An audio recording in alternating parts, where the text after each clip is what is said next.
No man is free who is not the master of himself.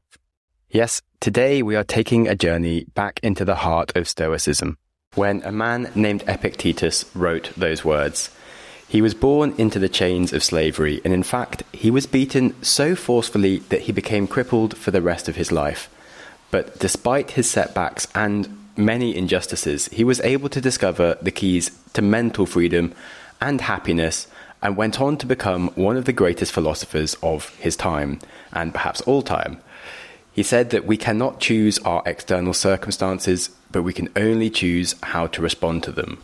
And these words encapsulate the core of Stoic philosophy. Through his story, we'll uncover the powerful lessons of the Enchiridion, his manual for living that has guided countless souls through the turbulent seas of life. His teachings help us to find serenity in chaos and strength in vulnerability, and just true freedom whilst sitting within the confines of our own mind.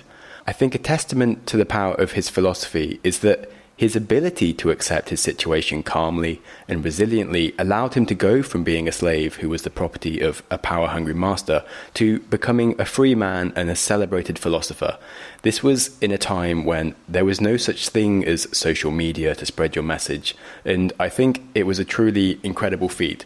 I'm quite sure that he could never have achieved those dreams if he'd held a grudge or not accepted the responsibility to change his situation, despite it clearly not being his fault at all. So on that, hello and welcome to the Growth Mindset podcast with your host, Sam Webster Harris. Of course, diving into the psychology of self-improvement and today's teachings of Epictetus and his book, Enchiridion. This episode takes the form of a conversation with my good friend Nicholas Verrike, who is also my co-host on the Wiser Than Yesterday podcast. I hope you enjoyed the wide-ranging and hopefully happiness-inspiring episode. Epictetus, of course, wrote that it is impossible for a man to learn what he thinks he already knows, so please keep an open mind for what we discuss, and more on that after the break. Man, that sunset is gorgeous. Grill, patio, sunset. Hard to get better than that. Unless you're browsing Carvana's inventory while you soak it all in. Oh, burger time. So sit back, get comfortable. Carvana's got thousands of cars under $20,000 just waiting for you. I could stay here forever. Carvana, where car buying meets comfort meets convenience. Download the app or visit Carvana.com today.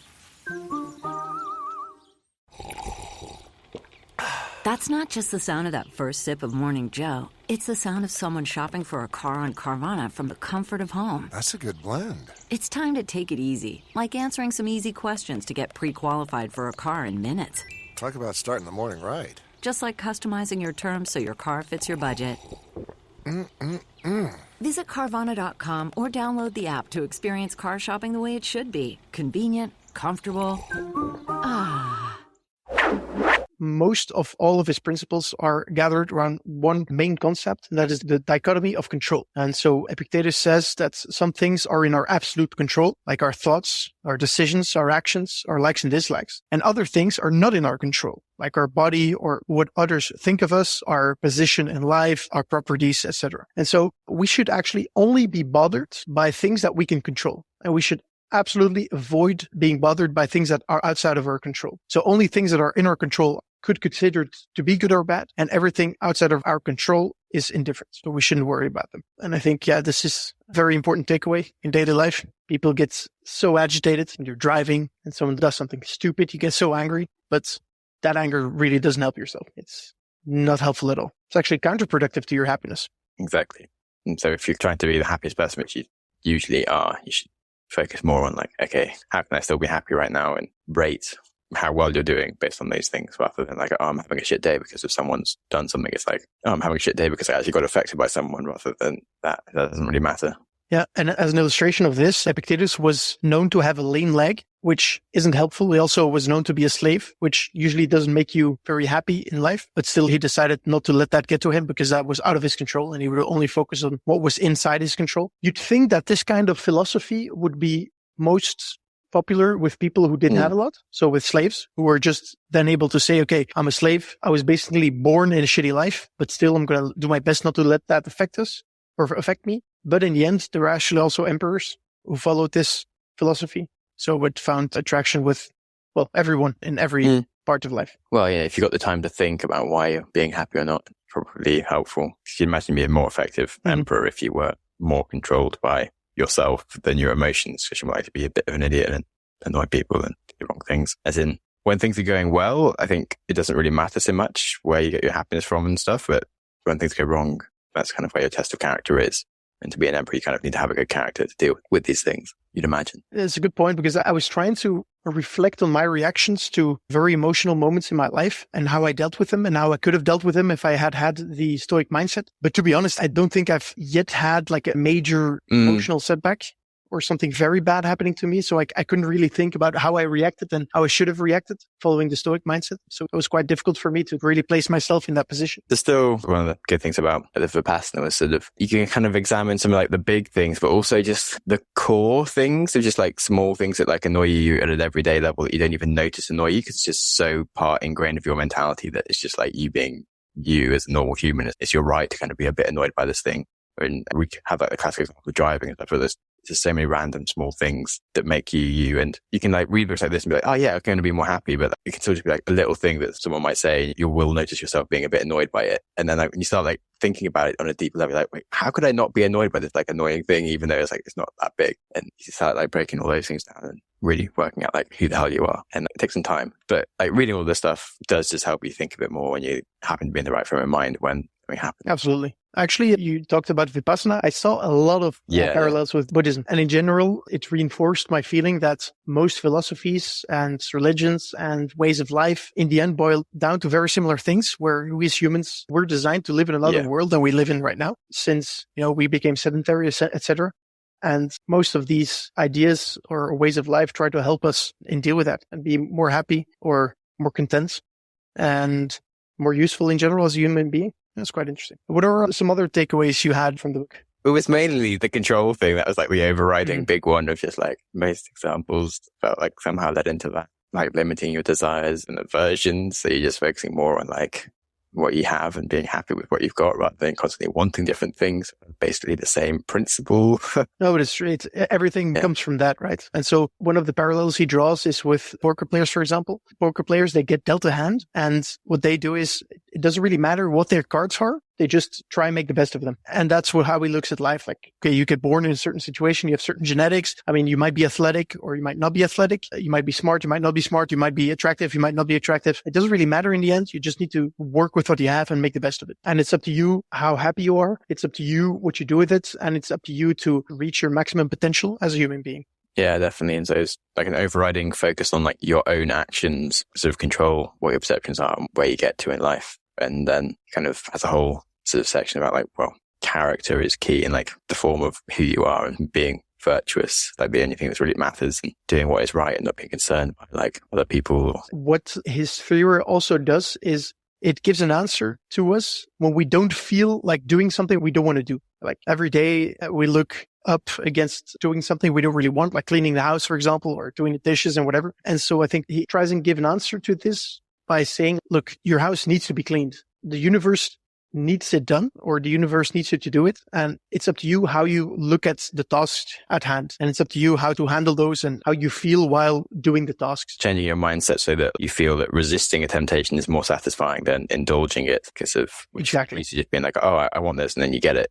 And certainly in our modern day where we're kind of used to just things instantly on demand, you're very used to just having what you want. And that's why you get so addicted to your phone or something, because as soon as you're a bit like unsure what to do, you just like, you know that your phone will be there to like give you something to do. And when you sort of start resisting these temptations, that's where you get to the greater achievements in your life and have the good ideas and useful stuff. What did you think of the parallels he made between your wife and your child and the way you should look at them? What he says in the handbook is that you should not look at your wife and child as them being your wife or child, but look at them as human beings. So when you kiss your wife, you're not kissing your wife, you're kissing a mortal. And so Epictetus says that you should learn to love things without feeling entitled to them, without clinging to them. And that will make it easier for you when change happens and either like they pass away or they get sick, etc., or you separate and so on. It's one of these things that's like totally true, but can be offensive to people. And the same, and I've always been this way around like death and stuff. Like, I don't really get too sad about it because I'm like, well, this person loved me and I loved them. They'd be pretty annoyed if I spent the next like year just moping around, being depressed and like wasting my life. Like, what they want is me to be happy and joyful. Exactly about that. I had a discussion with my girlfriend. Like, what if someone dies? Like, how should you react? And if you think about them, not in relation to yourself, but just as a human being and immortal, and mortals are going to die, it makes it way easier for you to handle it. But then if you don't express emotions when something bad happens, you seem like you're cold and it's like unrespectful in a way. But then is it disrespectful to not be sad when someone dies because they don't exist anymore, etc.? So it was a whole conversation and discussion about that.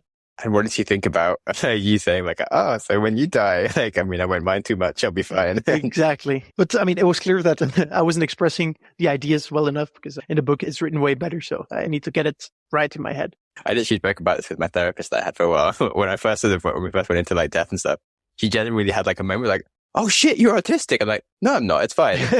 You're not understanding me correctly. and then she's like, oh, actually, yeah, no, okay, you're fine. You have emotions. You understand people. It's okay. Yeah, it's a bit of a weird moment. But it kind of goes with, there's another overriding point of kind of just going with the flow, which is something I've always thought of in terms of if you imagine you're going out to sea or something, you can kind of ride the waves that life gives you, or you can kind of try and fight them and do exactly what you want, but you end up just making a mess because the waves are much more powerful than you. And so like the things that happen in your life that you can't change happen, you just deal with them and like ride the direction that it's going, or you try and fight it, but you still end up making a mess and not really doing what it is that you want, or like only change what you can inside and not changing stuff that you can't change. Exactly. I think here you can see how Epictetus influenced Nassim Taleb with this theory about anti-fragility, where random big things happen and you should know that, realize that. And it's about setting up yourself to be ready for them when they happen instead of trying to anticipate them, which is the core of his ideas. So basically, remind yourself of the impermanence of things. Everything changes. Keep that in mind, and you won't be so surprised when things actually change. One of the parallels that Epictetus also used quite a lot in his rules was that of a banquet. And so he compares life to a banquet. And so he said that if there's food somewhere else and you're at the banquet, don't go and chase the food. If the food is in front of you, grab it and take a modest amount. But if the food passes by, don't try and ask for it actively. Basically, the principle was be modest and don't splurge on these kind of things. And so this is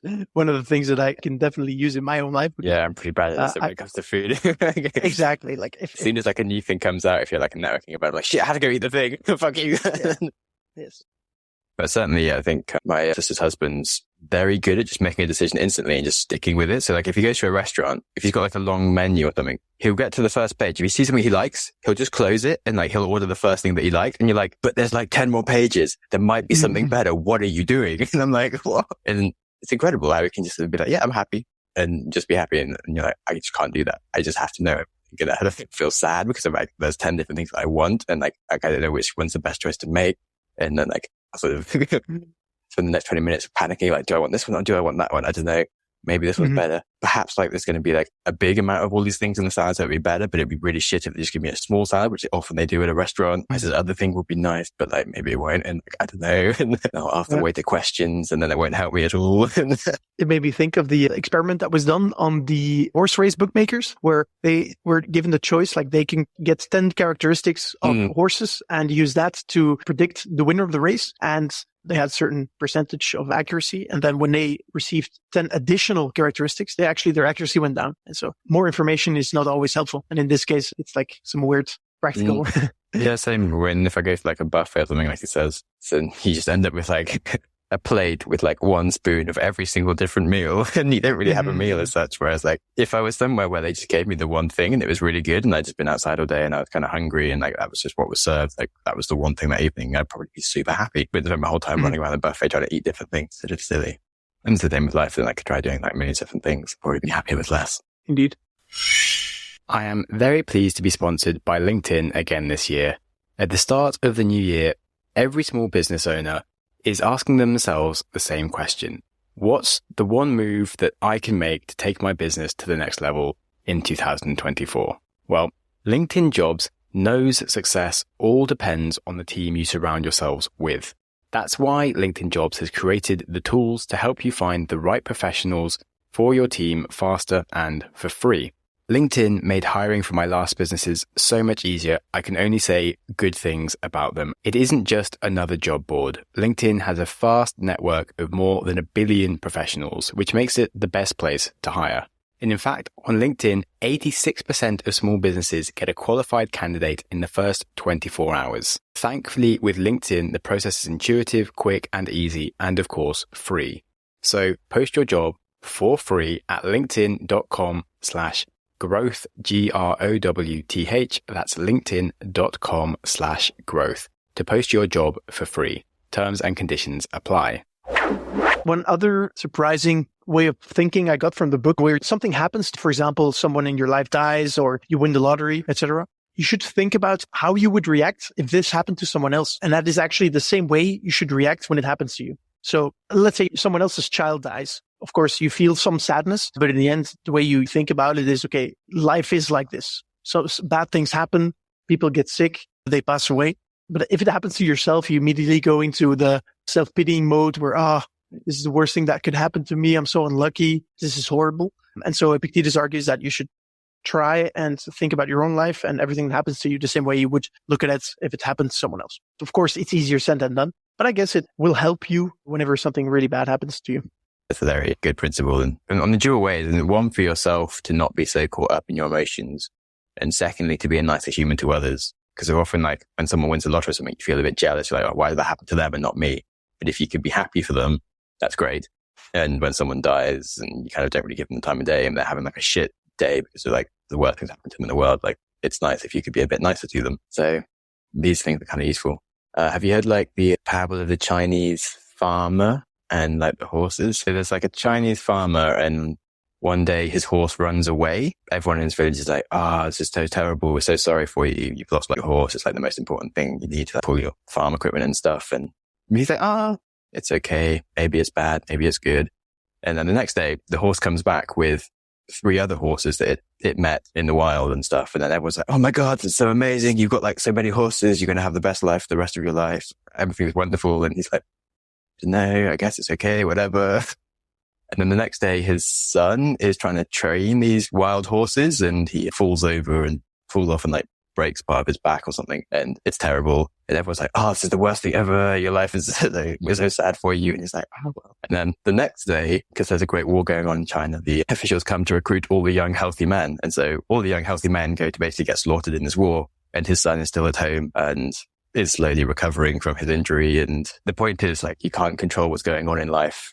You can just sort of be a bit more passive and not like so emotional about the whole thing because of it's not always going in the direction you expect it to be, and probably much more sensible if you just sort of chill out a bit more and things. So kind of relates directly to all of these things that Stoic's been saying.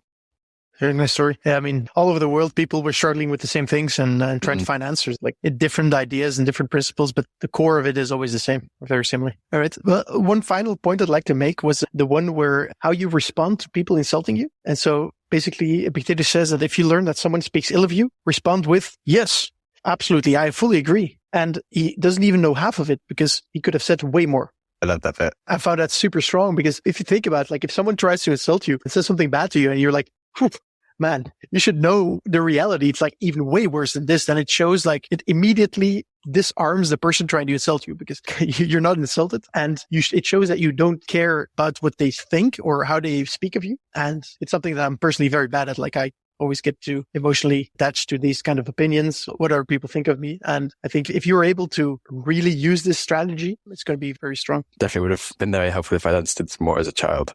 Exactly. Yeah, little things that can annoy you back then. Whereas like now I just wouldn't give like a crap about the whole thing. And it's like, well, why did I even get annoyed about someone calling me Samantha? I mean, maybe I could call myself Samantha. I wouldn't even mind being a woman. That would be fine. Oh, exactly. If you said that, they'd be like, what? Yeah, it's a strong strategy. I mean, here in Belgium, we have one famous stand-up comedian who is actually, I think the good term is now a little person. And so like half of his jokes are about that. Like he just makes fun of himself and it makes you like way more relatable, way more likable, and no one's going to be able to use that as an insult to you.